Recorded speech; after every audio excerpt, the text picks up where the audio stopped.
Have you ever noticed that sometimes the harder you work on yourself, the more resistive your inner blocks become? It's kind of like trying to catch smoke with your hands. The tighter you grasp, the more it just slips through your fingers.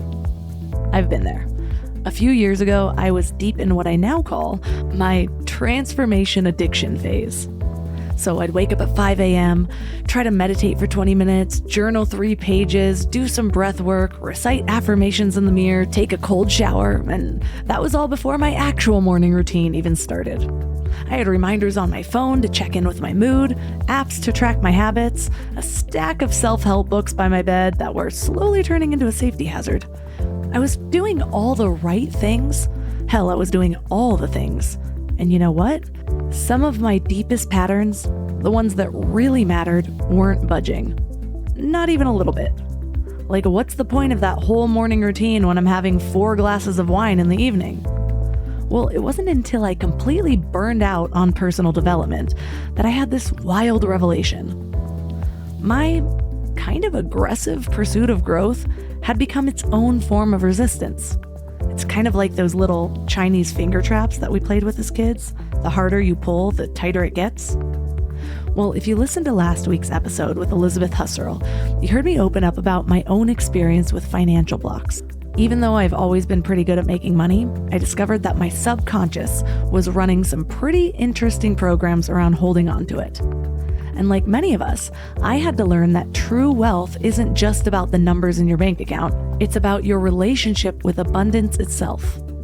But it's not just about money, though.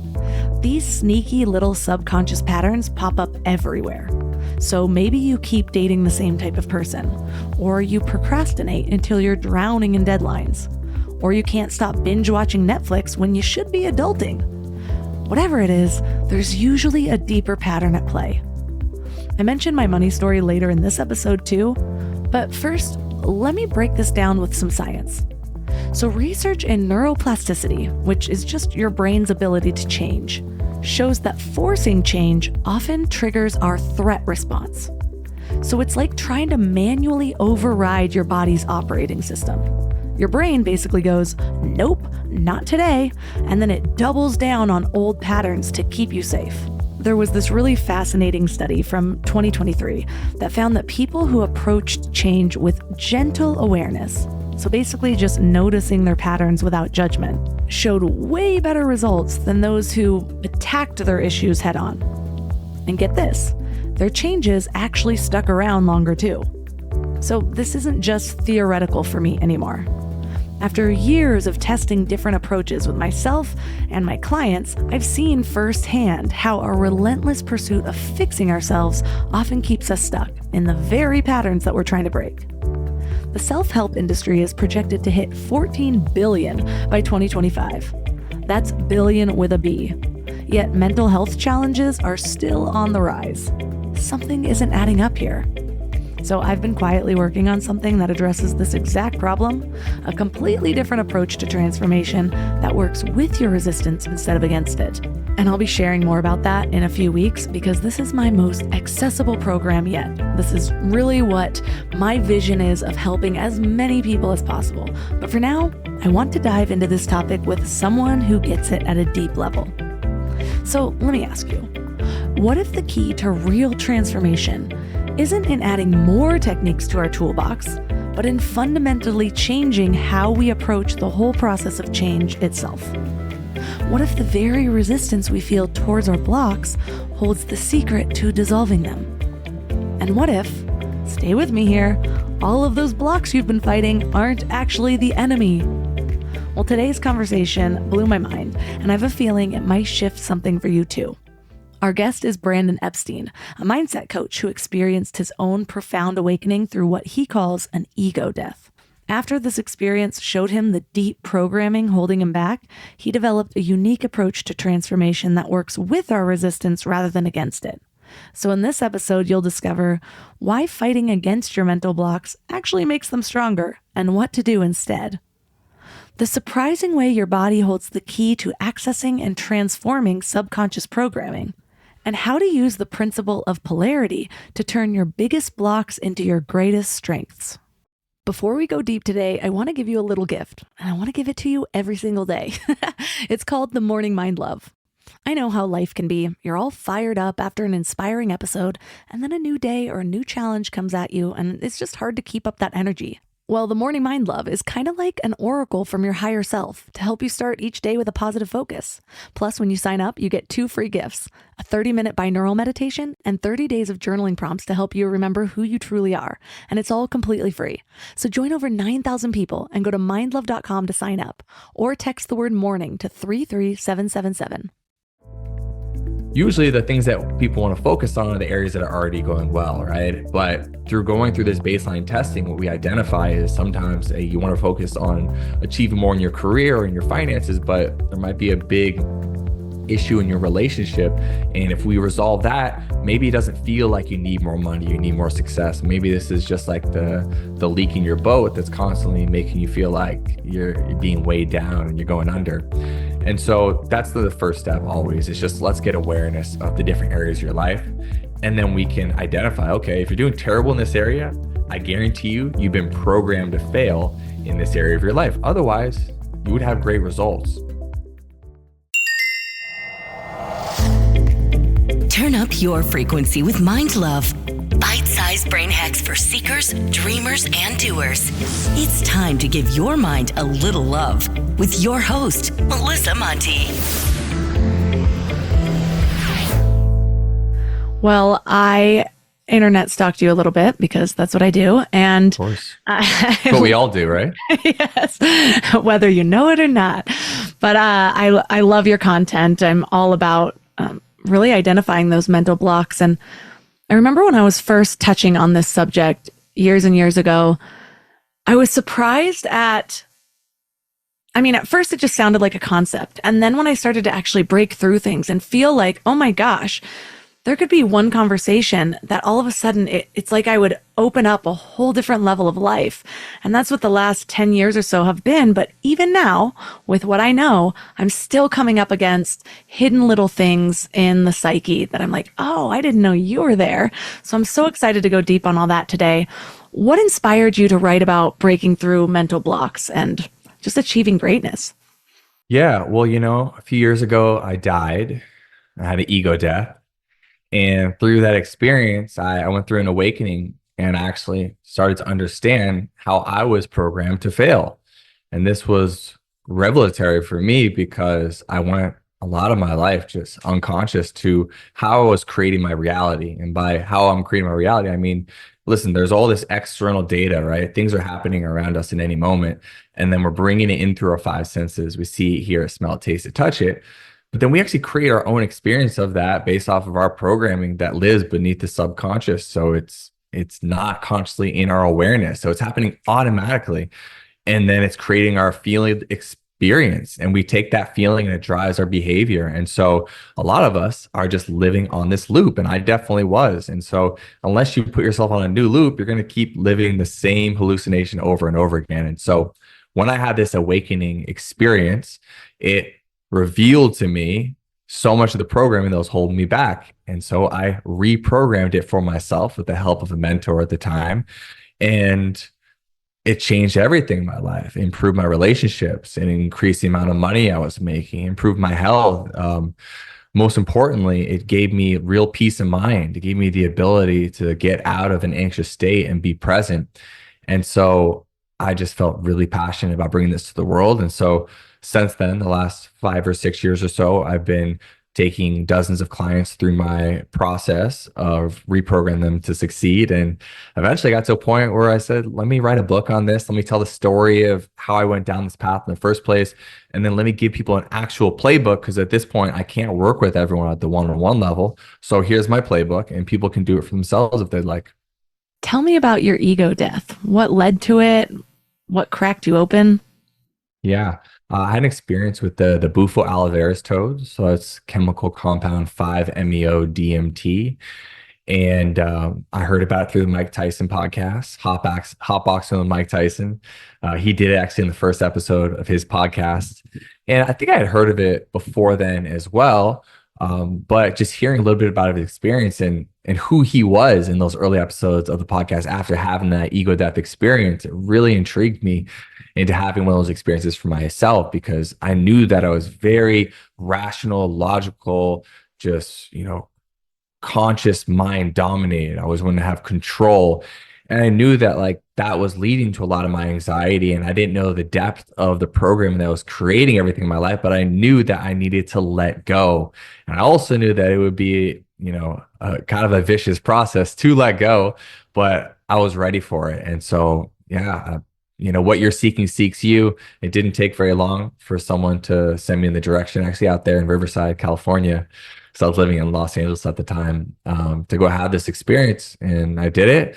And it was rough. It was a very rough experience because, as you can imagine, if you build your identity up through this ego your entire life, and then it's just ripped away from you in a moment, and then you're put back into it again, you realize that it's all built off of something that isn't as stable as you thought it was. This is me, this is my name. And then like you have that taken away from you, like, wait a minute, I'm way more than this. There's something spiritual. There's something connected to a source much greater than me. And that's the real me. So what is this me that I've been experiencing? And you realize that you've constructed this, and you've been constructed by your early life experiences, parents, society, community, are what we collectively believe to be true, as a species at this point in time, all those things. And then, I had the opportunity, like, okay, well, what's actually working for me and what's not? And so I was very fortunate at the time. I had a very successful fitness company online, I had a big YouTube channel. So I barely had to work at the time. I was maybe working a couple hours a week. So I took 6 months of reprogramming my subconscious. I went deep because what I understood was if I wanted to be the coach for other people, I really need to clean up my inner world so much to where I could be a clean and open vessel to actually feel what's going on in other people's bodies without confusing it with what's going on in my body. And so I went in on it. I did that over a 6-month period. And of course, there's, like you talked about in the beginning of this podcast, there's always going to be like the government is going to turn on, right? You get to a new level of success, you're going to find something that you didn't even know was there. But I did most of the heavy lifting for my previous, 28 years of life in that 6-month period. And definitely the most profound experience of my life. And set me on a whole new path, which I'm really grateful for. I've had 2 5-MeO experiences.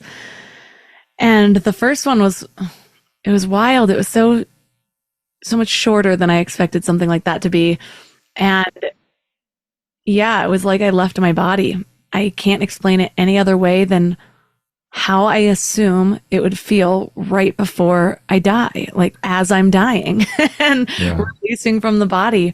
And then the other time was, it was a cocktail of ayahuasca and 5-MeO going around in a vaporized bag. And I remember right before that, my husband and I, at this time in our life, we were scrappy, budding entrepreneurs, had no money, living in a tiny little studio apartment.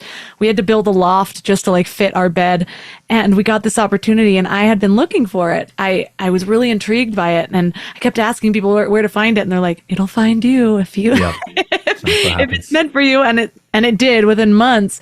So there's opportunity presented, and it was fairly expensive because of the cocktail of things being offered. And my husband and I were just like, this is not smart for us to spend our money on, but we decided to swing it anyways. And I just remember the drive back the next day, and we're just laughing. And it's like, that's the best thing we could have done, because none of this is real. It's all problems that feel like it's keeping us in a cage right now. And it just no, life is a playground. We just need to start creating the conditions to experience it that way. Yeah, absolutely. Yeah. I think one of my big moments right after the experience too is that everything is organic. Everything is organic matter. And it's all I think we think of oh, that's nature and that's not nature. But, after you have an experience like that, where you're in the oneness, you come back and you realize it's all nature. How could it be here if it's not? It's all God. And so that perspective is interesting, because I think we put some things in this like bucket of this is holy, this is sacred, this is not holy, this is not sacred. But if it's all God, it's all holy and it's all sacred, and we are all holy, and all of us were made perfectly. And this kind of brought me back to like the work I believe so much in now is like when I'm working with an individual, I'm like, you're perfect. You just got programmed with a bunch of bullshit, and we have to clean that up to reveal your inner planet and the organic version of you that you're meant to be and that you truly are when you remove all these masks. I was just interviewing Dr. Tony Nader. He's big in the transcendental meditation space, and he has a new book called Everything is Consciousness, or it's all consciousness. And it's this concept that every time things feel heavy, even just that thought can make it lighter, because how much weight can consciousness really have? But I'm curious, you talk about putting yourself sort of in this accelerator for your own reprogramming. And I know that's what you work with clients on also. Yes. Where do you start? When you were like, okay, I've got some work to do, what was your first step? Because there's so many tools that we can access.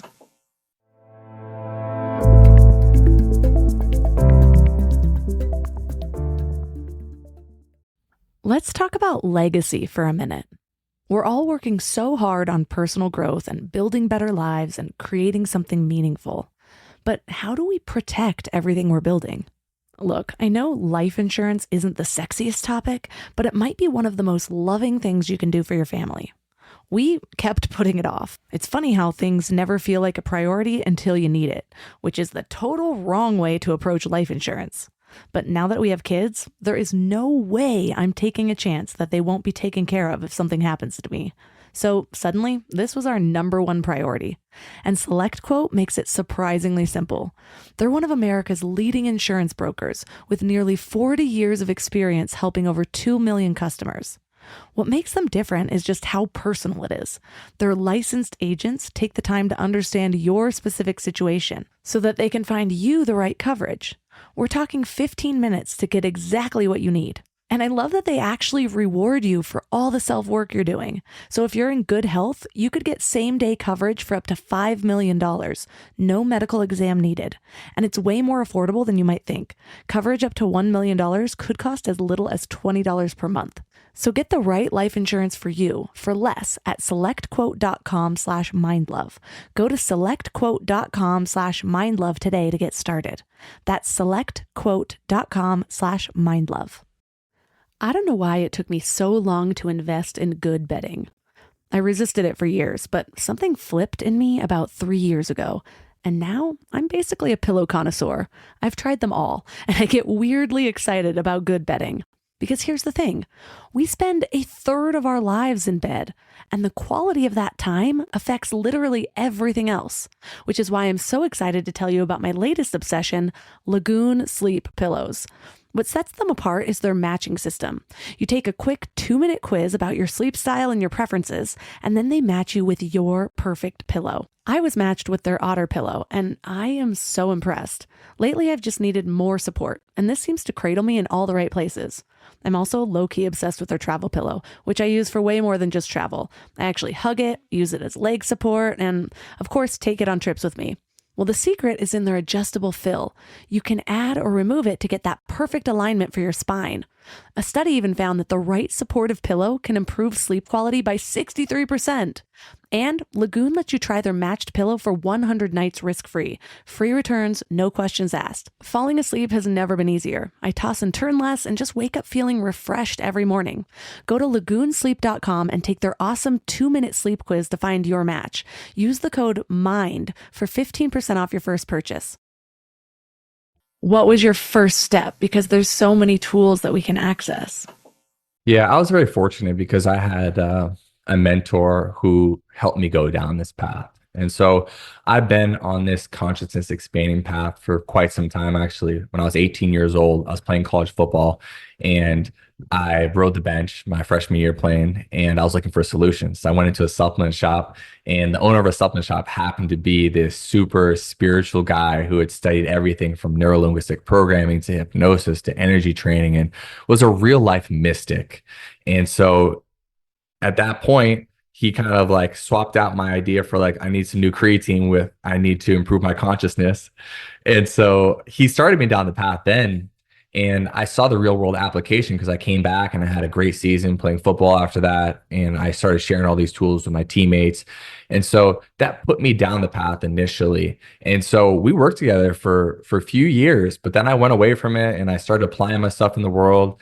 And we hadn't worked together for years up until I had this Bufo experience. And I was like, all right, if there's going to be someone who's going to help me put the parts back together, it's going to be this guy. And I reached out to him and we rekindled our relationship. And he's the one who came up with the program. And I've kind of since made my own version of it because I think we all like internalize these tools a different way. We take our life experience, we take all the tools we learn from other places, and we make things our own. And so he gave me his program initially, which was called the Inner Planet Cleanup Program, which he does with people where he has you go through all these core beliefs and has you go into a deep meditative state to just uncover, what do you believe to be true about yourself?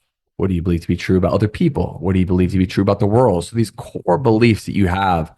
And those are the ones that are kind of like dominoes because, we have all these beliefs about like specific things, but if you deal with the core beliefs, oftentimes it will resolve a lot of these like surface level things where it's like, oh, well, I believe I'm afraid of this job interview, right? Well, maybe like the deeper thing is like, I believe I'm not worthy of doing something I love, right? It's like a much deeper, or I believe I'm not worthy in general. And so it's like a domino effect for a lot of them. So he took me through that initial process and then it was so transformative to start. I ran with it and I started adding all these other techniques that I'd used in the past and I kind of made it my own and put myself in a little accelerator, but he was definitely the catalyst for that.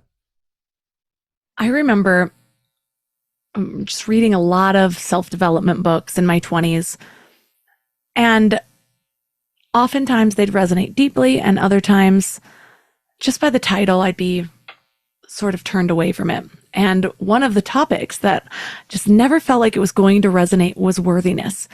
And I didn't believe it was going to resonate because I always felt as though I thought highly of myself.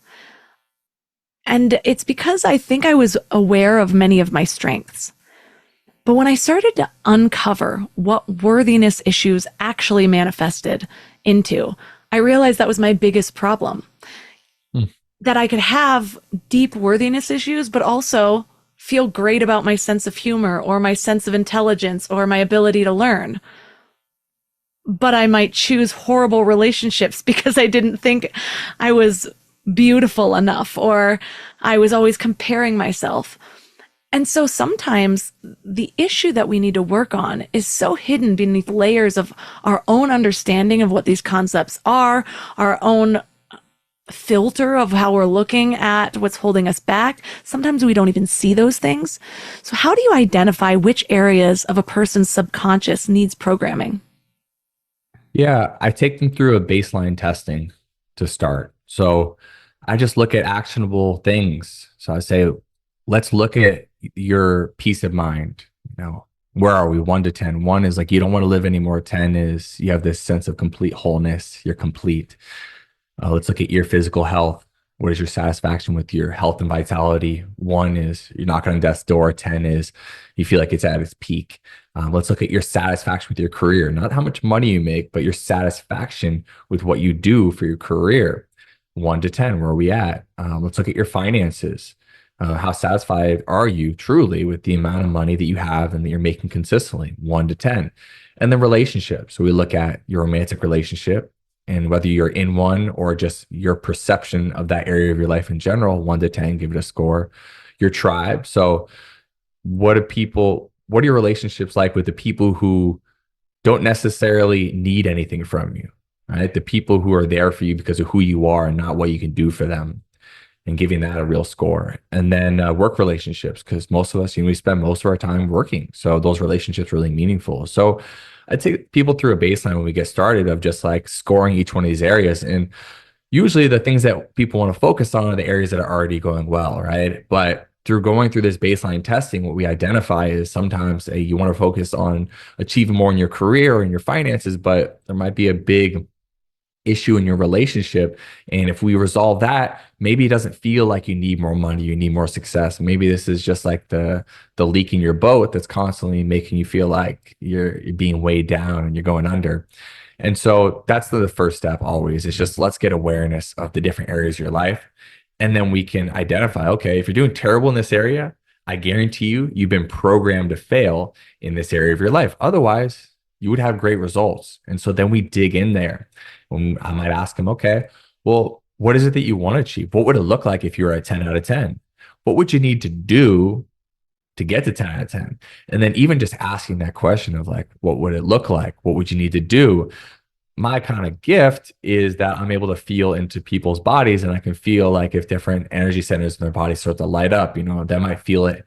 I might feel it and they might feel it because I feel what's going on in their body. Their upper stomach start to light up, and the anxiety or fear lives there. It's like, oh, I'll ask them, what do you believe to be true right now that makes you feel afraid when I ask you about staying consistent with your workout program? Like, should be a matter of fact thing, and then what we might uncover is someone says, well, I believe if I make time to work out, then my business is going to suffer because I'm not going to have enough time to put it there. And then what happens when my business suffers? Well, I'm not going to have the thing that gives me my self-esteem, and so on and so forth. And we go to the worst case scenario because that's what the subconscious does, right? It always goes to the extreme. So that's the rabbit hole. It's baseline. Where do you want to go? What is the feeling that's creating the resistance? And then in the physical body, we'll uncover what that program is, and then we'll work through it together. You mentioned that we all have areas where we underperform, even if they don't really seem like a priority. Yeah. What is a common area that a lot of people struggle without really realizing its impact on their overall success? Well, I work with a lot of high achievers, right? A lot of professional athletes, a lot of professional business people. And I'd say that a lot of the issues come around romantic relationships. Just because, let's say, I work with a lot of guys. I do work with women as well, but like just because a man has a lot of success in his career or he has a certain level of status, you would think that he'd feel very confident with his ability to approach romantic relationships, but oftentimes that's not the case. There's a lot of low self-esteem there. There's worthiness issues. There's fear of judgment. There's fear of being hurt. And so those are the things that oftentimes get exposed. And those insecurities, oftentimes, especially with these high performers, leads to infidelity and leads to trust issues and leads to a man oftentimes taking on more of that feminine role and forcing the woman to be in the more masculine dominant role because he hasn't really learned how to bring his strength into the relationship. And so he instead goes in there as a place to like, hey, you take control. And that usually doesn't work out well for either of them because the woman oftentimes has to end up being almost like in a motherly role where like they don't want to carry that burden. And so those are the things I see very oftentimes in high achievers. And I was talking to a buddy of mine earlier who is also a coach, and it's like, these guys, they have these public personalities we work with who have like very well known.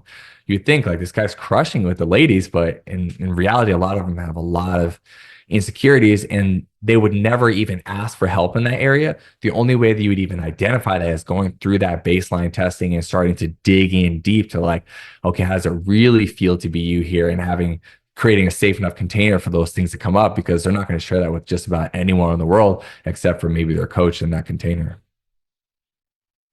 I'm reminded of somebody I worked for years and years ago.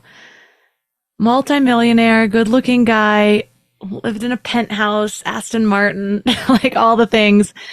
And that was one of the first times I had been doing a lot of inner work where I was just able to look at somebody else and be like, oh, I see a clear issue there, because all romantic relationships, it was just like throwing money at it. Let me fly you to France first class. Let me do this. And it was like the worthiness issues were screaming like I'm not enough on my own without this money.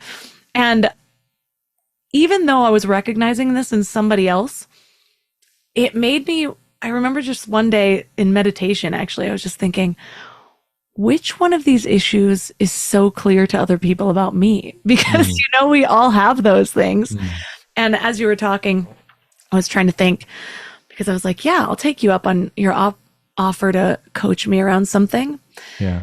And I'm a very intentional person. I've spent the last like 15 years really curating my life, but there's one area that I find an inner resistance towards even approaching, and it's Mm, finances. And mm, I think it's because at one point I didn't have a lot of money. I spent years and years in college being like I'd be shopping at the mall at like a designer. I'd be looking at a designer purse and I'd have like $150 in my bank account and be like, well, I can overdraft 100 so I can get this mm, $230 purse.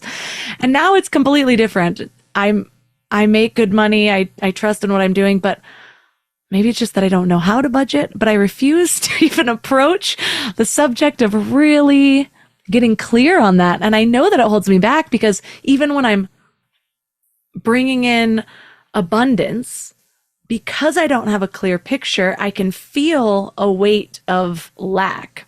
And so it's something that I've promised myself will be my, by the end of 2024, 2025 at the latest. mm. It's something I'll approach. So where would you start with me? Yeah. I would start by having you close your eyes and going in, because as you know, there's nothing outside of us. There's no information outside of you that could ever give you any clarity. Oh, it's all inside. And so if anyone who's listening to this right now isn't driving or operating heavy machinery, I recommend doing the same because I bet you have an issue around money, or you might have an issue around a relationship or something that will be applicable if you go through this.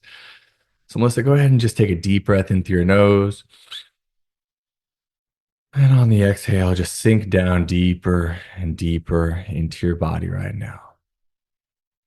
And I can already start to feel there. Yeah, there's that sensation right in the upper stomach. Feels like it's like upper left a little bit, or just below the sternum. Money, money, money, money. Yeah, why don't you just your money? Yeah, get a hold of your money. Yeah, organize your money. I feel it kind of go down to the lower stomach. I say organize your money, control issues down there. Ooh. What do you feel in your body as you just think about like, yeah, controlling my money and just doing the right thing with my money? And stay down in it with your eyes closed as you feel into that. In my body, I almost always notice issues in my sternum, but for some reason I have it right upper chest, like just a weight. Oh yeah. And what do you think needs to be said? Like just blurt it out. Like what do you need to say about money? Like the thing that you haven't said yet that just needs to be, just say it. The thing that you know and you've just kept it down inside it, just say it now. What is true? What do you know to be true about how you're managing your money? Say it. There's like 1,000 different thoughts, and I think that's the problem. I need to untangle it. Mm, On one hand, I feel great about money. I've made so many strides in my business. I feel really good about how I'm earning money. I feel good about the amount of money that I'm making. And then when I think about, okay, creating a budget, really tracking everything, it's like this dark cloud just goes in front of all the thoughts and I still don't yeah. want to look at it. Yeah. And when you start to go there, I feel it more in the sternum. Yeah. More in the sternum area. So I want you to sit right in the middle of just below the sternum. Just put your awareness right there in that feeling and just sit in the middle of that. Oh God, that darkness. Just sit right in the middle of the darkness. Oh, just so heavy and just, oh, it's not nice. I want you to sit right in the middle of it. Oh, and really what it is, there's only one thing that lives in there, and that's fear. That's all that lives in there. We could call a lot of things. We could give it different labels, but at its core, what is fear? So, what do you believe in to be true about managing and organizing your money, especially managing your money, that's making you feel so afraid right now? Things are coming up that I haven't really allowed myself to sit with in a long time. I think there's a fear of it going away. And so there's this subconscious pattern of really feeling the abundance now, which can lead to being a little bit frivolous with spending. I've been in a lot of situations where my company shut down, my parents had a big investment stolen from them twice. Just a lot of moments of feeling like I have it and then it's just gone. And so it's hard for me to want to, oh, yep, that's it, because I feel like I'm going to cry. Go in there. It's hard Go for right me in to there. want to look at the future because there's this deep-seated doubt that it's only in the now, Yeah. which on one hand is true, but on the other hand makes it really hard to plan. Here we go. Sit right in the middle of the upper stomach. Right in the middle there, right in that feeling. Go all the way through it here. Sit right in. I know it hurts. It doesn't feel good. It's like not where you want to be. We have to move through it. We have to move through it. Sit right in the middle of it. And I want you to say this out loud. We have to accept it. I believe my money's not going to last. I believe my money's not going to last. And let me know when you've accepted that. It's hard to accept it because there's this other belief I've been working on reprogramming it. So it's like they both live side by side. Yeah. But to some degree, that's what we just found out, right? You just said in the future, fear around the future.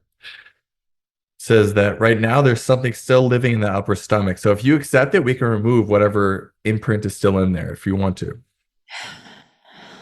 Yeah, there is. I know it's like an ego death because you've done a lot of work on this. So the ego doesn't like to have to do it again, but just do it with me and we'll be done once and for all. Can I share with you what came up that's allowing me to then accept it? Sure. I think the belief I've built is that I'm not going to do anything where it's not going to last. I trust in myself to keep earning and to be abundant in that way. But even now, if there's another fear that's like, what's happening in the world right now? What are they doing with currency? And so I was like, yep, no, I still believe that I still have a belief in there that my money's not going to last. And that it's not even always in my control. Yeah. It's not definitely. about me failing, but yeah, what sounds like to me, if I was going to enable it, it's like I won't have, like the fear is I won't have financial security in the future. yes, security. Yes. That comes up every time I do inner work. That's it. So I want you to accept it and say it out loud. I believe I won't have financial security in the future. Ooh, full ego death right there. I believe I won't have financial security in the future. Yeah, just accept it. It's true. You won't.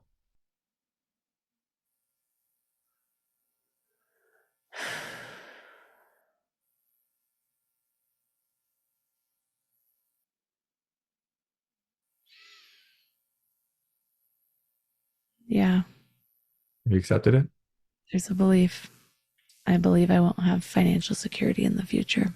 I accept that. And I want you to visualize a timeline for your life stretched out in front of you. Everything to the right is in the future. We'll get there eventually. We're not there yet. To the left's the past. We already been there. It's dead. It has no control over us. But right in front of you, that dark cloud does live in front of you. And it says, I won't have financial security in the future. And it carries with you everywhere you go. It just follows you around. Yeah, I won't in the future, but I won't have it in the future. Don't even look at it. Don't look at it. Don't plan. Don't do it because we're not going to have it in the future. I want you to feel all that emotion, all the fear that's there, all the uncertainty. And I want you to breathe in deeply through your nose. Exhale, and a powerful wind is going to move from right to left. It's going to pick up this dark cloud that says we won't have security in the future. It's going to move this dark cloud to the left, to the left, to the left, to the left, all the way, and easily into the past. And as soon as that dark cloud goes into the past, it dissolves because the past is dead.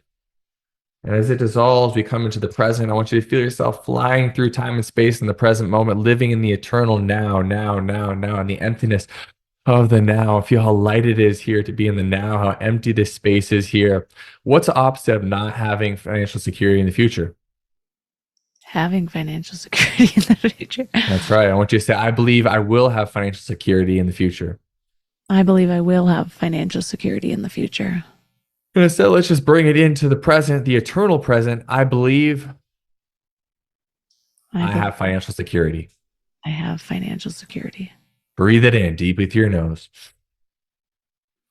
Exhale. Feel that move down through every cell in your body as it seeps into every cell from your head, your neck, your shoulders, your upper arms, lower arms, hands, and fingers. Say it again. I believe I have financial security. I believe I have financial security. Down through your upper back, your chest. Feel your whole body being permeated with this energy as it moves down through your lower back, your stomach, your hips, your thighs, your lower legs, your feet and toes. Oh, feel the energy settling into your heart. Notice that financial security doesn't happen in the future, it happens right now.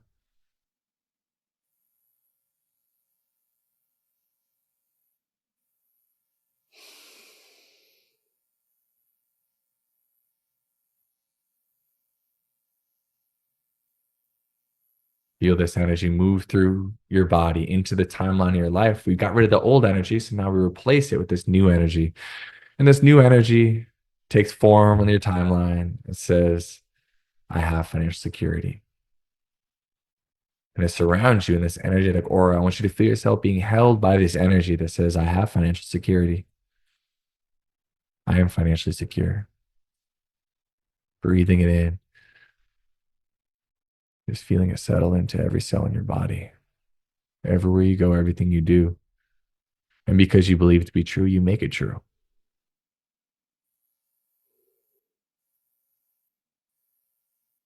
And now knowing that you're financially secure, I want you to feel there's actually a little bit of inspiration to maybe you don't even necessarily have to make a budget, but just tracking your finances, being aware of them, just staying in full awareness of them, because that's what someone who would do if they were financially secure.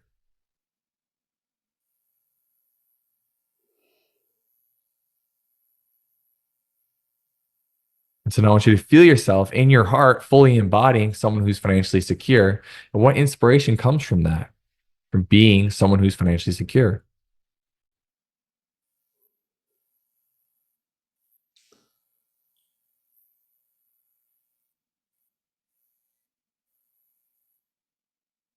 Yeah, I it's so interesting. The visual I'm getting right now is like rays of light coming through a big white cloud instead of a dark cloud,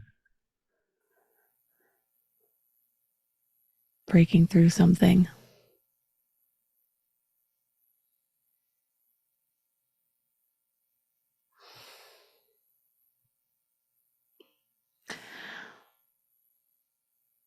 What I find interesting is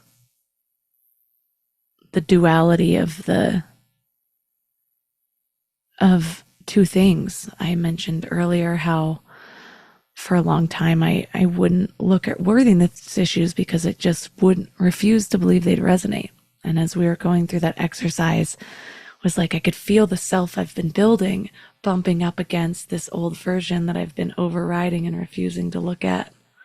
And I think so often that happens, which makes us even more resistant of actually healing our blockages, because we're like, no, but I'm doing this over here. That's not me anymore.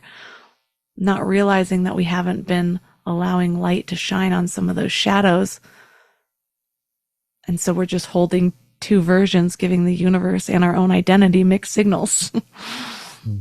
Yeah. Sometimes there's just levels, of depth that we can get to move the energy on something to get into full alignment with that identity. And you telling me that you didn't want to look at it, that was just a clear signal that, there was still some healing work that had to be done there. And so I hope moving forward, there will be inspiration to stay in full awareness of your finances because you are financially secure. Yeah, that was helpful. I remember my first time doing energy work.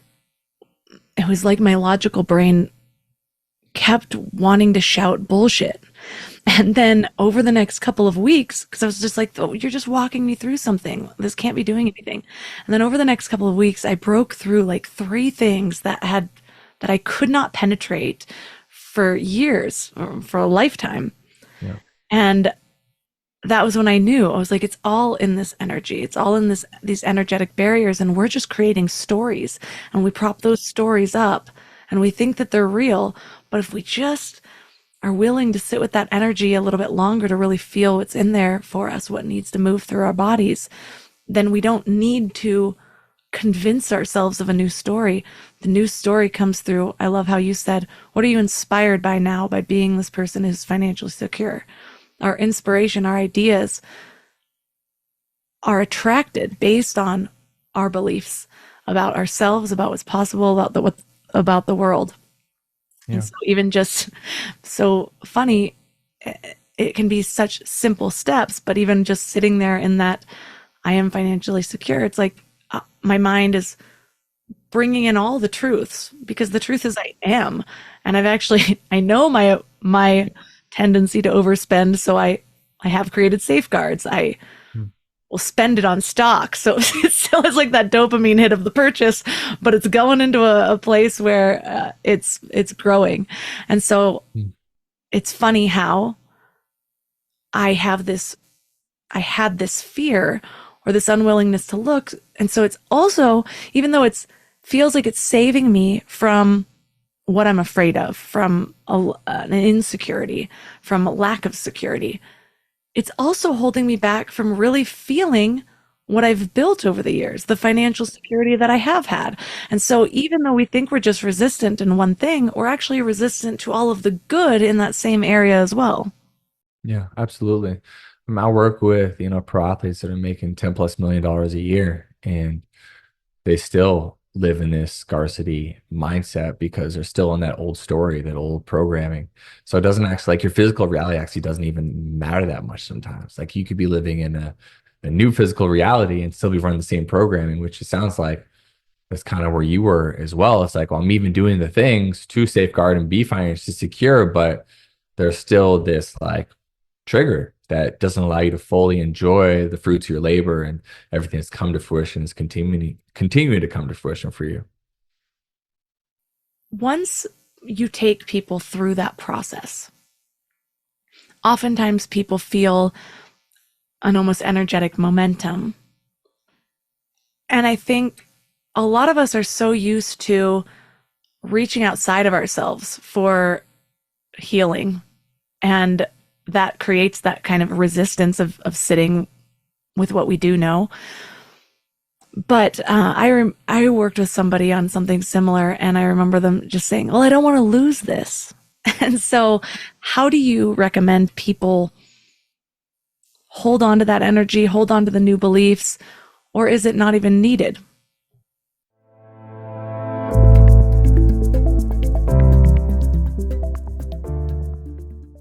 Hey, I'm Ryan Reynolds. Recently, I asked Mint Mobile's legal team if big wireless companies are allowed to raise prices due to inflation. They said yes. And then when I asked if raising prices technically violates those onerous 2-year contracts, they said, what the f*** are you talking about, you insane Hollywood ass f- So to recap, we're cutting the price of Mint Unlimited from $30 a month to just $15 a month. Give it a try at mintmobile.com/switch. $45 up front for 3 months plus taxes and fees. Promo rate for new customers for limited time. Unlimited more than 40 gigabytes per month. Slows full terms at mintmobile.com.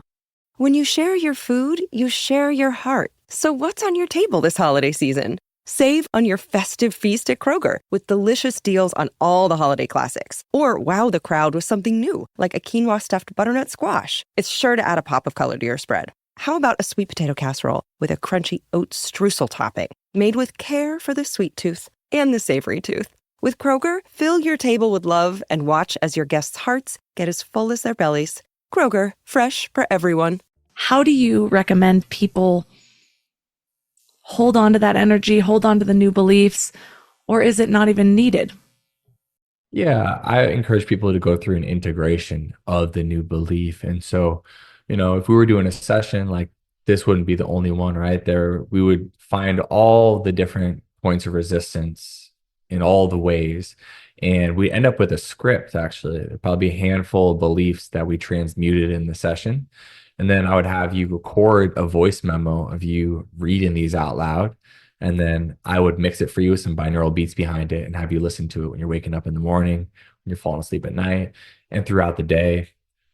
And that script is going to help integrate, because what voice is in your head, it's not other people. So like, you shouldn't listen to YouTube motivational videos. You want to listen to your own voice, because that's the voice that's usually in your head. So that's the integration you do. And you also want to do it when you're waking up and falling asleep because you're in more of a slow brainwave state. You can access more of that primary alpha brainwave state, which allows you to incept these new beliefs in. Because what are we trying to do? We're just trying to imprint this into your identity, and you have your subconscious know, like, yeah, this is who I am now. And it learns through repetition. So that's very helpful. So the sessions are great, but I always do integration with my clients to make sure that this stuff sticks. And then we just monitor it. I don't do one-off sessions with people. I do seasons of work. It's like, all right, what are we achieving here together in this season of work? Let's get after it. And so we'll monitor it and week by week see how those new beliefs are being integrated. And if they need extra work, we keep listening to them. And if you listen to them and they're matter of fact and they're like, yeah, of course, then we don't have to keep listening to it. So we just listen to it until it moves to that, unconscious level where you're unconsciously competent. It just is. You don't have to think about it at all.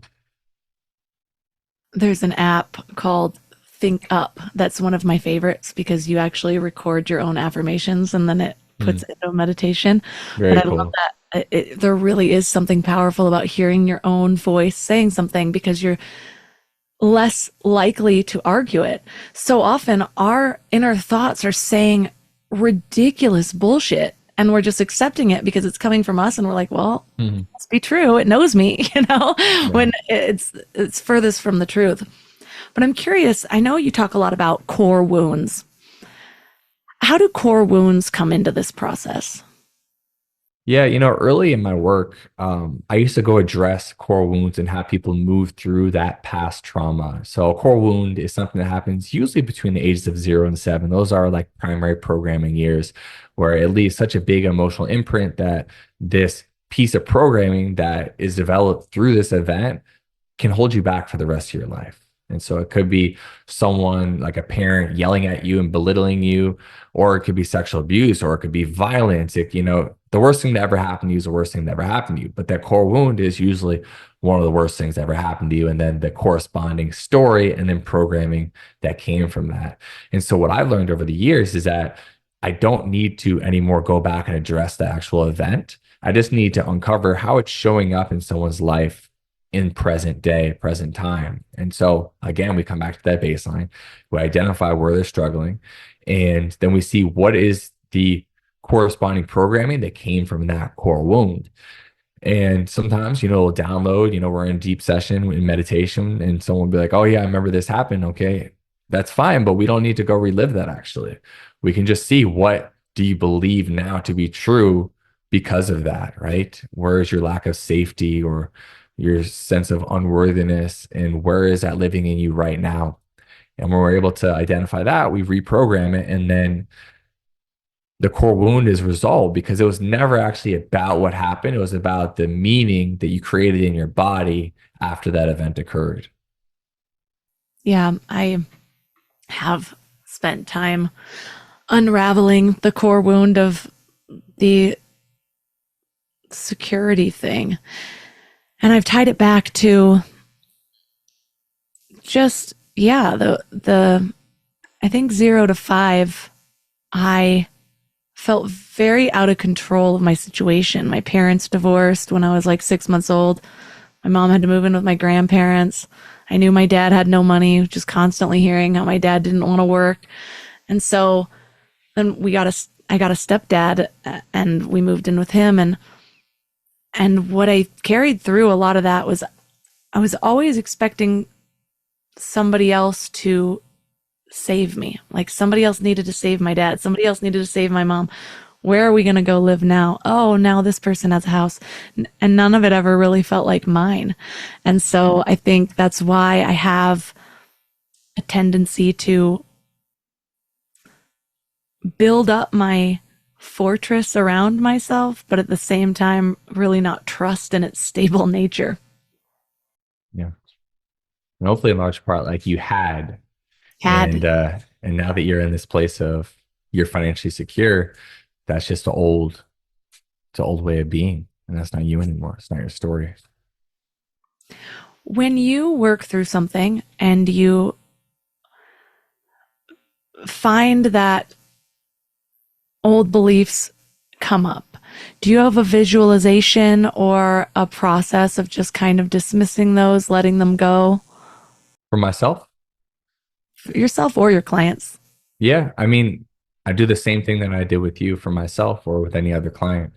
Um, because sometimes like we do all of the inner planet cleanup and we get to a place where like things are pretty good, but then one day someone comes in, checking in with them, something's not good, something's a little bit off.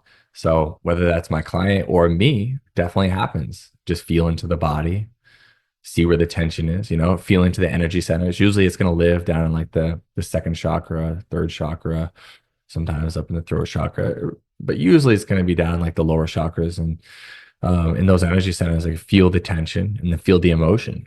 And I'm going to go in there and uncover whatever program's in there. And there's levels to this, definitely, because once you get past through all your like surface level stuff, then it becomes more of like, okay, outside of just my programming, how do I need to see the world new?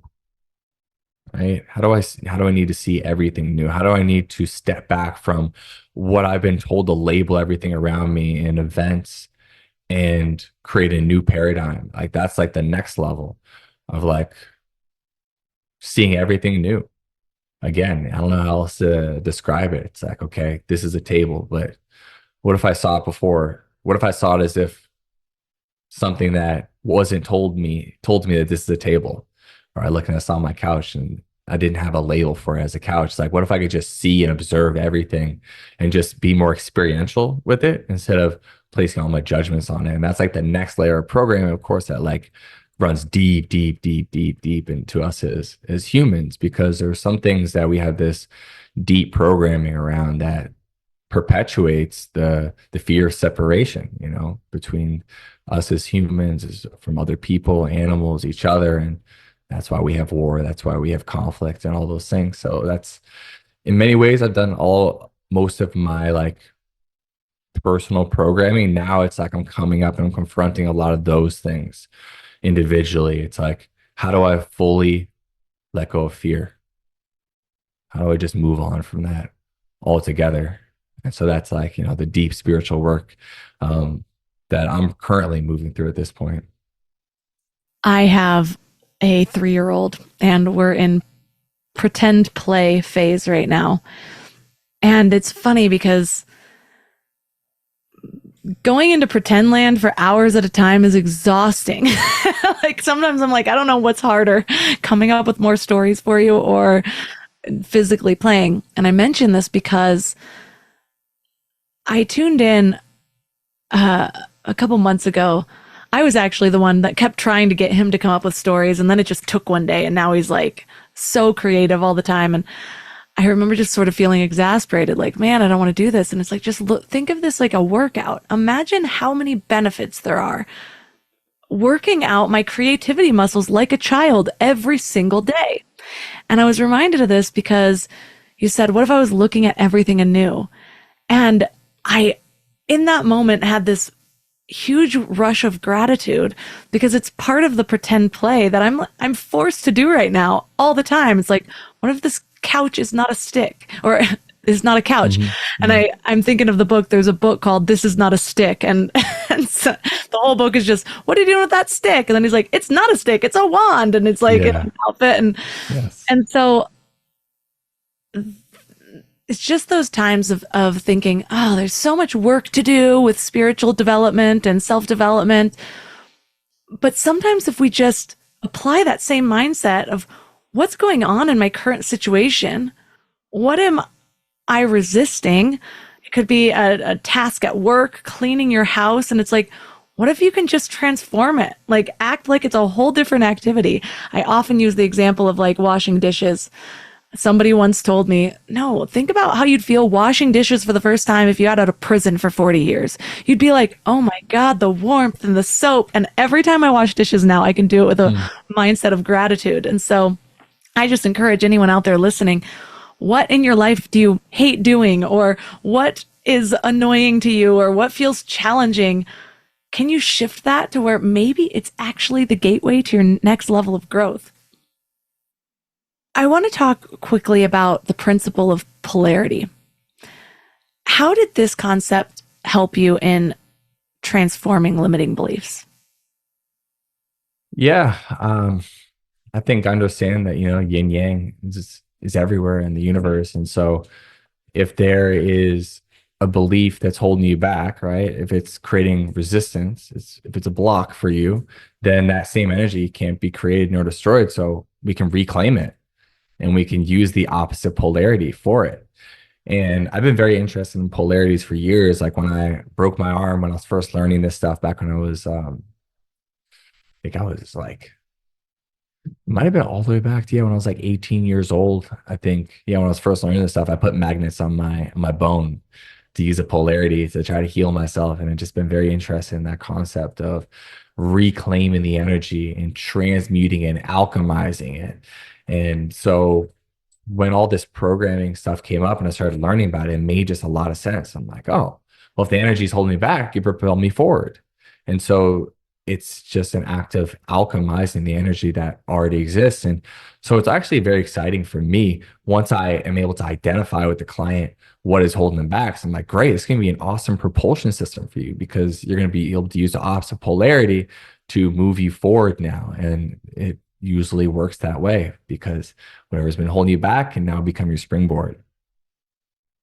Well, I love leaving listeners with something either actionable or one thought to really focus on and to keep front and center for this week.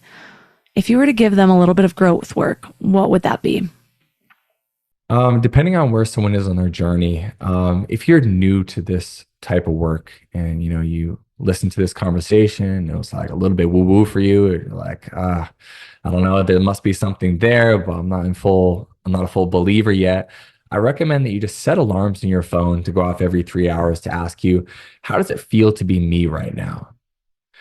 And this exercise itself, just do this for a week. It's going to lift the veil on your actual human lived experience. And you're going to be able to identify, like, how are you? Do you want to continue to participate in the same habits, the same environments, the same ways of being, or do you want something to shift? And I think if you just do those notes, those alarms every few hours for a week, you're going to have a real clear picture of your life and you're going to be able to step into awareness and you can do whatever you want with that. But I think it's very empowering to get on the awakening path just through that initial awareness. Well, thank you so much for just the energy you bring to this topic. For listeners that want to learn more about you and your book, where's the best place for them to connect? Yes, the book is available on Amazon. It's called Programmed to Fail by Brandon Epstein. And if someone wants to explore getting a subconscious audit by me and doing some of the work we talked about today, they can go to my website, thebrandonepstein.com. You can apply there. I'm also very active on Instagram, Brandon Epstein _. So you can check me out, shoot me a DM. Let me know what you thought of the podcast today. All of the links to this episode will be at mindlove.com/379. Your challenge this week is to set alarms on your phone every 3 hours to check in with yourself and ask, how does it feel to be me right now? Do this for a week, even if it feels a little bit weird at first, and notice what patterns emerge, what environments trigger certain emotions, and how your energy just shifts throughout the day. This pretty simple practice can actually reveal a lot about where we might be stuck and what's actually working in your life. And it's got me thinking too, because it's kind of wild how we're all out here collecting all of these amazing tools and insights, but sometimes it just feels like each new piece of wisdom just spotlights the gap between where we are and where we want to be. So that's exactly why I've created Living Mind Love. It's not just another thing to learn. It's your path to actually living all of this stuff that we talk about, and in a way that fits easily into your life, because I know we're all already busy. So if you're ready to move from knowing to being, join us at mindlove.com/waitlist. You'll be the first to know when we launch. And I also want to know how the challenge feels for you this week. Let me know how it goes. You can reach out to me at mindlovemelissa on Instagram. You can find all of my amazing sponsors at mindlove.com/sponsors. And don't forget, if you want a little pick-me-up first thing in the morning, sign up for the Morning Mind Love at mindlove.com or text the word morning to 33777. So thanks for giving your mind a little love today, and I'll see you next week. Thanks for tuning into Your Higher Frequency with Mind Love. Head to mindlove.com for a free gift to keep your vibes up until next week.